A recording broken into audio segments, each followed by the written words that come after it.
Hey guys, Dr. Ben here, FA Well Centers. Welcome.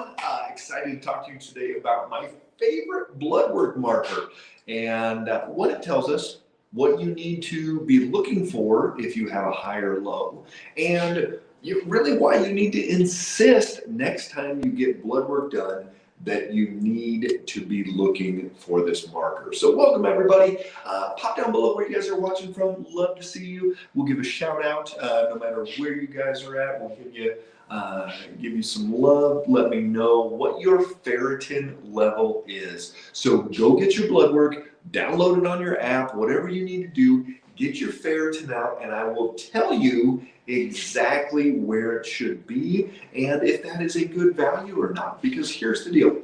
We have two different things going on. We have the lab range, which is going to be, it depends on the lab, could be anywhere from 13 all the way up to like 400.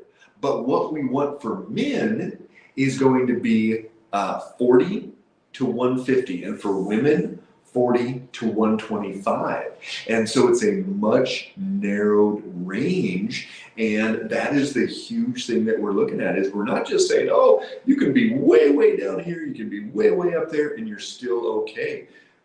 Hey Stacy, good to see you there in Canada. How are things going in Canada? Hope you guys are doing well. Everything's opened back up and you're back to living life again there up in Canada. Good to see you. So ferritin, Stacy, let me know what your ferritin level was and I'll tell you what may be going on there. So here's the deal with ferritin. Ferritin is going to be the stored iron. So that's the iron that's actually stored in our tissues, that it's going to be utilized for the different things. If you just run iron or Fe, anything like that, that is your blood iron. That's just what's floating around. It's not necessarily being utilized like it needs to be. So what do we do then? Well, we need to figure out why that stored iron might be high or it might be low. So we are going to get into this and where your numbers need to be. So for women, 40 to 125 is crucial. For men, 40 to 150.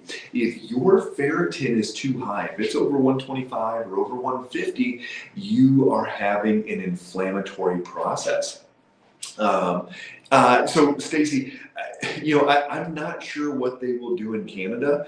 In the US, most of the physicians will not test the ferritin unless you request it or unless there's like a known anemia.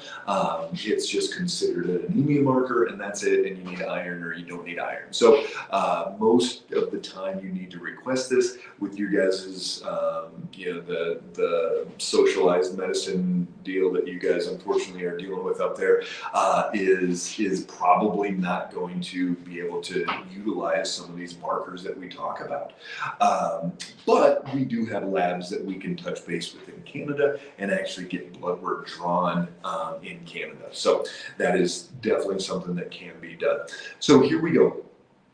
If your ferritin is over 125 as a female, over 150 as a male, then you are dealing with an inflammatory process. So 99.9% of the time, if I see a ferritin high and it's the first marker that I see on my blood work, when I open up that blood work, ferritin in our lab is the first one that shows up there. So that tells me if I see this high ferritin, 200, 300, 400, most people go, oh, that's hemochromatosis. Hemochromatosis is going to be a genetic condition where people just store more iron.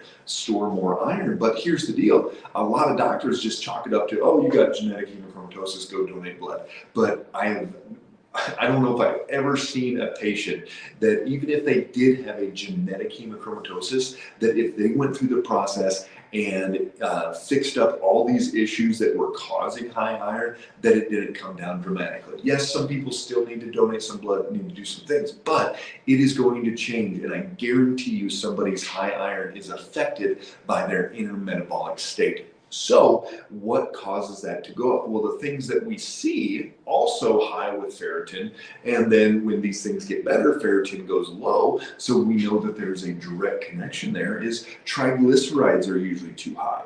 We see signs of insulin resistance. We see C-reactive protein, that inflammatory marker. We see that one high. Potentially cholesterol high. We see blood sugar imbalances. We see potentially even fatty liver. So many of these different things we see in patients that we know there's this inflammatory metabolic blood sugar. Sarah, we will get to low iron in just a second. We see all of these inflammatory things going on in that body, and it is a metabolic condition. It is an insulin resistance. Brenda, I just got system. My doctor run my son's ferritin, GGT, and testosterone. She said it wasn't necessary, but agreed. Yeah, I mean, who doesn't want to know if they have fatty liver, if they have iron storage issues, and if their testosterone is jacked? I mean, you've got to know these markers. And those three, great job. You've been listening, Brenda.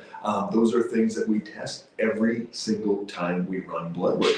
So if your ferritin is over that 125 or that 150, 99% of the time you have a metabolic disorder, you have insulin resistance, you've got to get a continuous glucose monitor on, you've got to go through this process of stabilizing your blood sugar and really getting your life back, and getting that inflammation down, because it's what's coming down the pike. If you have a high ferritin, cardiovascular disease, Alzheimer's, diabetes, prediabetes, all of these inflammatory conditions are coming down the pike if what you're doing is going to be continuing down the same path that you got to that high ferritin. So Sarah, let's get into the other side now. Let's get into low iron. So if you're under 40, your ferritin is too low. And so that's some type of an iron anemia state, meaning iron is needed to transport oxygen around the body. If you don't have enough oxygen, you are what's called anemic. And your brain, all your tissues, but especially your brain, needs oxygen and glucose. That's why it's so important that we use a continuous glucose monitor, and we make sure that you are getting enough oxygen. So if you have a low ferritin, this is why it's my favorite marker. If you have a high ferritin, metabolic syndrome and inflammation and liver and all these things, we know what's going on physiologically and what to work on.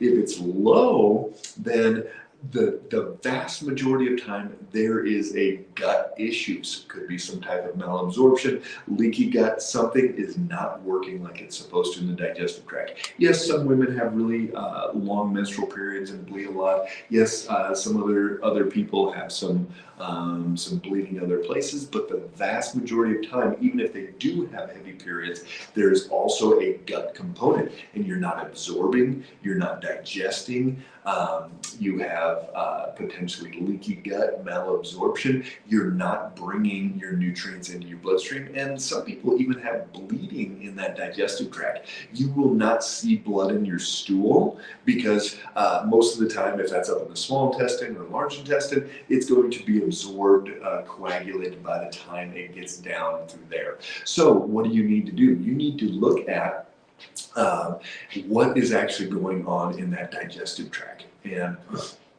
if we can go through and start that healing process, take out food allergens, work on replacing enzymes or stomach acid, healing up that gut lining, changing the microbiome, killing off bad stuff, bringing in good stuff. All of these different things are going to start nurturing and repairing that digestive tract. If you're having 2-week-long super heavy menstrual flow, you've got to figure out what's going on with those hormones. A lot of times there is a blood sugar component to that. It's going to throw off that those hormones. A lot of times you've got to work on your liver and your detoxification pathways, all these different things. Even if it is a menstrual component to it, you've got to fix the gut, but then you've got to fix the different systems, why those hormones are out of balance. So let's break this down again. If your ferritin is over 125 as a female, 150 as a male, it is too high. We have to look at metabolic syndrome, prediabetes, insulin resistance, fatty liver, inflammatory processes, all these things driven by what's going in your mouth. Number 2, if you have low ferritin, you have to look at malabsorption, leaky gut, actually bleeding in the digestive tract. If you're like 30 to 40, you probably need to be taking some iron. If you're 20 to 30, Absolutely. If you're in the teens, you need to be taking like double or triple that. And if you're in single digits, you probably need some iron infusions. But none of that is going to fix the underlying why. And that's what you've got to get figured out. If you need help, if you need support, if your ferritin has been jacked and you're not getting results, schedule down below there. There are some links that you can schedule a discovery call. We help patients with this all the time. But if your ferritin is really, really low, you do not feel well. If your ferritin is really, really high, you are so inflamed and you've got to get this fixed. If you've got questions, if you need support, reach out. We're here for you. Otherwise, take action today and start changing your life. Take care, guys.